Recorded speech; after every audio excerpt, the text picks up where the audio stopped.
Halo semuanya anak-anak, kita bertemu lagi. Pada kesempatan kali ini saya akan menjelaskan materi kepulauan, Nusantara dan maritim. Ya, kalian sering mendengar kata kepulauan, pulau, ya, Nusantara dan maritim. Tapi kira-kira apa sih bedanya? Ya, ternyata memiliki perbedaan loh teman-teman semuanya. Ya, jadi untuk itu kita langsung bahas saja ya.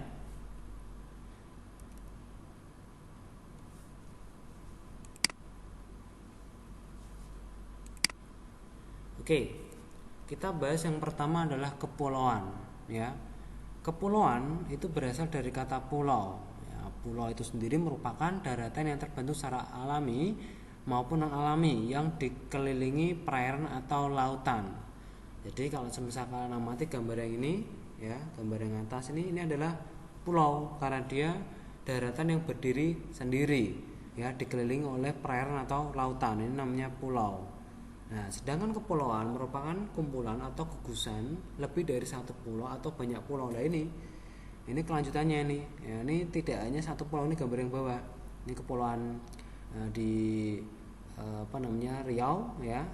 Di Batam nih, dia terdiri dari beberapa pulau. Nah, ini termasuk kepulauan. Jadi bedanya kalau pulau itu dia daratan yang terbentuk secara alami maupun non alami yang dikelilingi oleh lautan hanya satu daratan, ya, tapi kalau kepulauan itu lebih dari satu, dia termasuk kepulauan.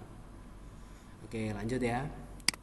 Selanjutnya Nusantara. Nah, kalian juga sering mendengar istilah Nusantara, betul? Nah, Nusantara ini merupakan istilah yang digunakan pada zaman Majapahit atau Sriwijaya untuk menjelaskan gugusan kepulauan dari Sabang sampai Merauke.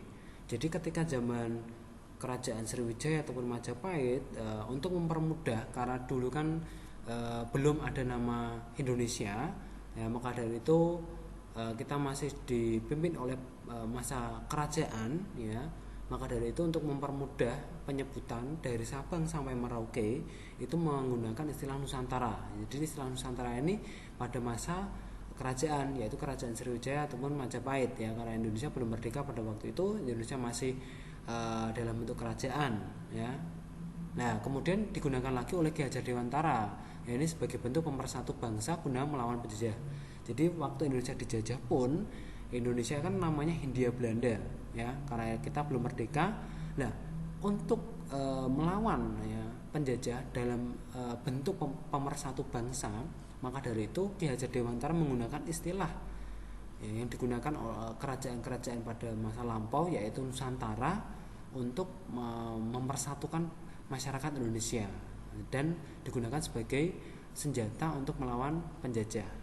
Dan itu digunakan, dan pada akhirnya Indonesia merdeka, ya, dan pemilihan nama pun menjadi Indonesia bukan Nusantara lagi, ya, karena ini penyebutan atau istilah yang digunakan untuk menggambarkan dari Sabang sampai Merauke, ini Nusantara, ya. Dan yang terakhir maritim, ya, kalian sering juga mendengar istilah maritim, ya.